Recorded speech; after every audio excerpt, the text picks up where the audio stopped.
like it, I don't like it, I don't like it here. You wouldn't like it, nobody likes it, nobody likes it here. So I've done little to no recording. Like, If anything, we haven't done. It's been a minute since we've done 15 minutes in hell. I think it's been about a week because we didn't do anything last week.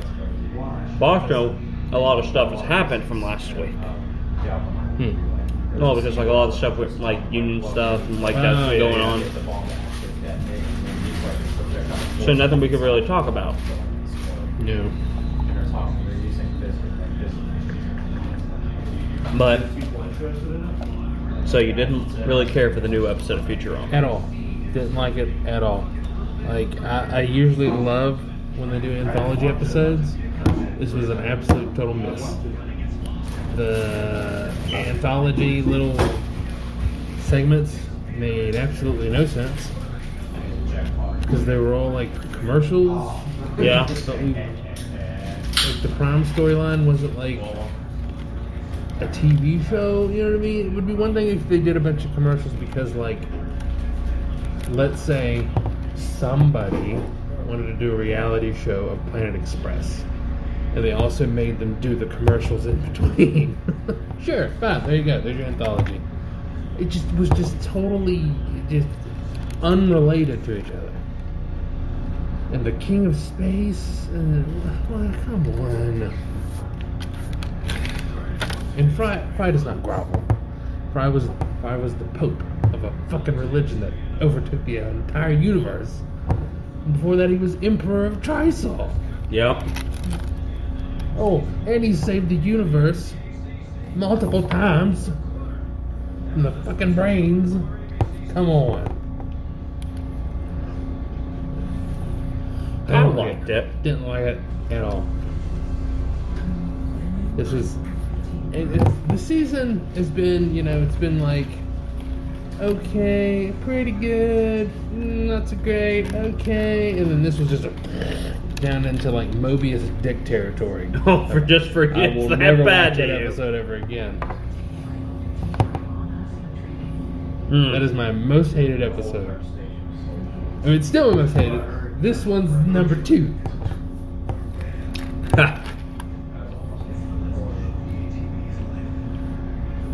So I enjoyed it. It wasn't my best. It wasn't like one of my favorites of it, but I still enjoyed it. Didn't like it. The And like seriously, like if they're just really want to do an anthology episode, bring out the What If Machine. Make a joke about the fact that you only bring this out for anthology episodes. I mean, come on.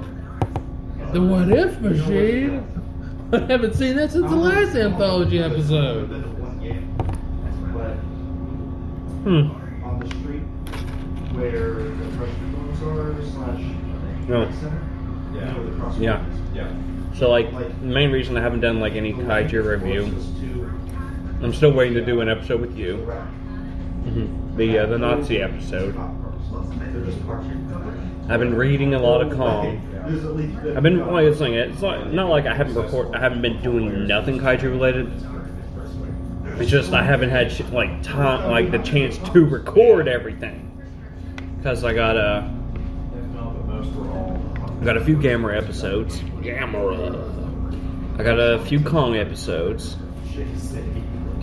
There's a point I want to make you watch the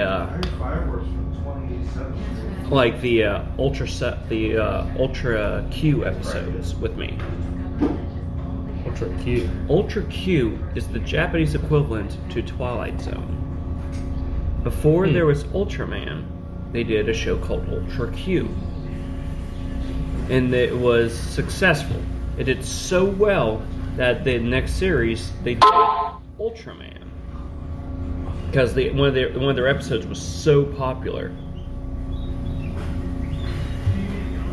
But they decided to do Ultraman. And it is really good.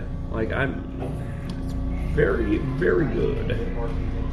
I was very pleased with it. Like having read Ready Player One, Mm-hmm. here recently, and realizing like the big battle at the end, he's Ultraman versus Mechagodzilla.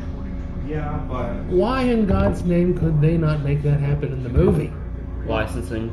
if they're out of It's fucking Ultraman versus Mechagodzilla. It's like a dream match. Pay them whatever money they want. Well, fucking SD Gundam versus Mechagodzilla. Fuck that shit. Did the Gundam show up in the last battle? I don't think he did. In the movie? I know. I'm talking. Yeah. We're talking. Oh, book. in the... No, I don't think so. Because I think they used Ultraman. It was Ultraman. They used, I think, the Megazord. Did can't remember. I don't. Because I think they used like a few of the the actual fighting robots, like Megzingar Z. Yeah, Mazinga or whatever it's called. Yeah, There's a bunch of those. yeah. I think they used the Megazord, but I'm tempted to re-listen. I'm tempted to re-listen to Ready Player One. Once I'm finished with the book I'm listening to. You were not happy with it? Nope. I will go to my grave. I will down this hill that half of that book is bullshit. That Wade Watts is an unreliable narrator who made up 60% of what happens.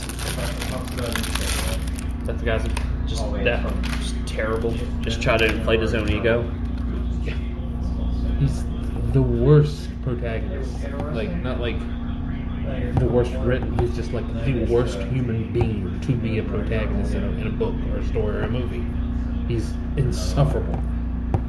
I hate him. This greatly disheartens Jeff because that is his favorite book apparently. He's like, I relate with him so much. I'm like, are you a piece of shit then? Because Wade fucking is. Jeff, if you do listen to this, we love you, by the way, but as your nemesis, you're a piece of shit.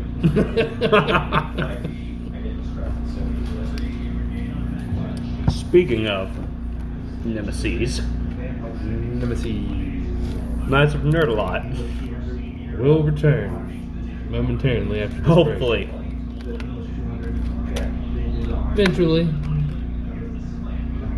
Eventually, yeah. on my deathbed, I'll record the last episode or the next episode. Well, hopefully, Jeff has realized that if you guys don't record an episode, you guys got to come back to the production.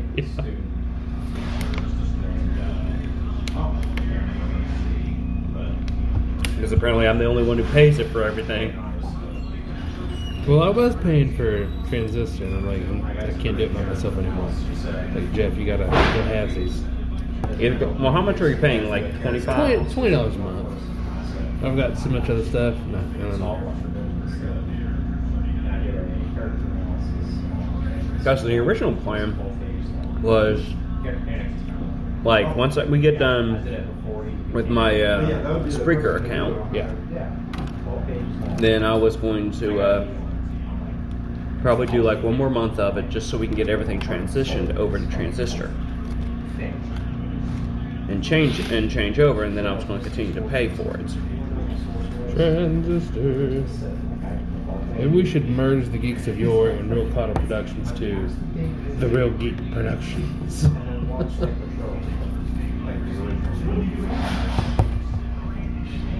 I got no problem with it.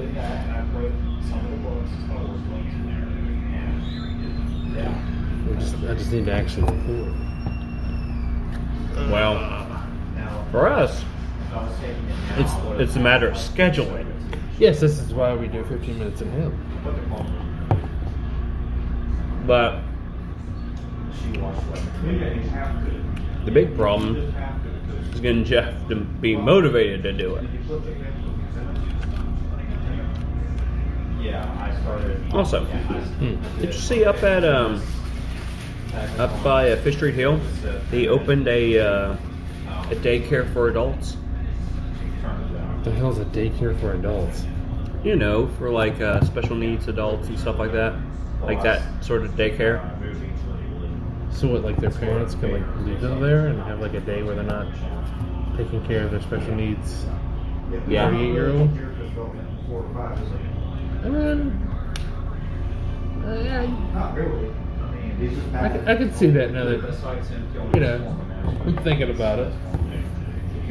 Like let's say like you're a special needs teen or something like that, and like you can have like an extra hand or something like that. You know what I mean? Yeah. Yeah, it's up by, you know where like the vet is and the little doctor's office. yeah. It's all up there.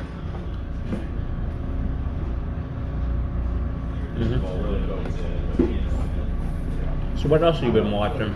I've been watching Yeah, besides all the Star Trek. Star again? Trek. Because last night I sat down and I'm like, I'm gonna watch Ahsoka. I've heard it's great. There's like 6 episodes in. Yeah, I saw Watch the message. Ahsoka. It was like, You know what? Immediately back to Star Trek. gonna watch the freaky episode of Voyager. That's what I'm gonna watch. Well, let's see what we can do. Monday, if you could, like, it'd be like Monday evening. Do an episode of an episode of Through the Eyes of an Ensign, and then we'll do a kaiju review episode of either Godzilla, or we'll do or I'll bring Ultra Q over and watch it, the first episode. Maybe. We'll see. Depends on the wife and the children. Mainly the wife. I think the kids would enjoy it. That's the thing. I think the kids would enjoy. Maybe Bud, but not Sis.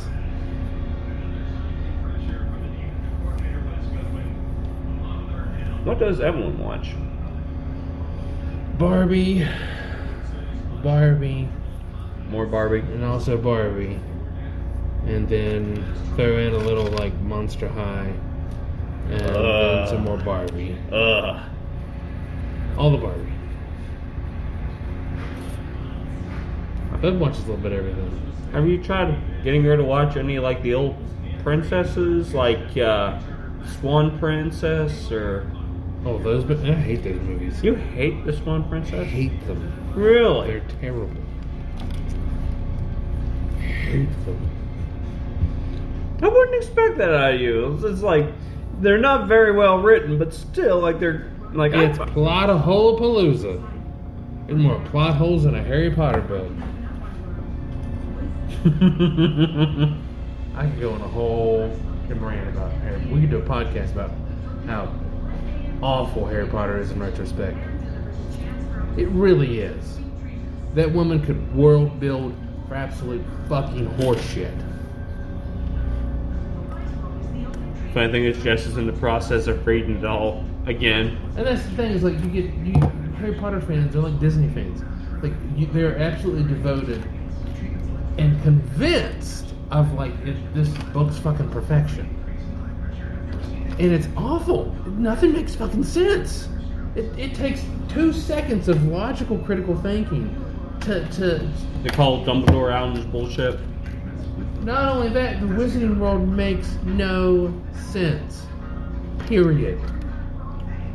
She invents magic to solve plot points, regardless of how it would have affected previous plot points and how it will affect future ones. She's a lazy fucking writer who just took a bunch of mythology and just threw it into a big pot and went, Well, Harry Potter. she stole it from one of your favorite books, didn't she? The Worst Witch? She absolutely fucking stole it. Harry Potter is the worst witch. I don't know how people do not realize this. The Worst Witch came out in the fucking 80s. Well, Now, we can sit there and we can go over it, and I will show you how I don't understand how the lady who wrote The Worst Witch didn't sue her. okay, you heard it here. We probably the next episode of probably not 15 minutes, but we'll probably do a. You know what? We'll put this in the union. Oh. Yeah, we'll put this in the union, the nerds of the union, and we shall go over this. Thank you for listening to this podcast by the Real Cuddle Productions. We hope you enjoyed it as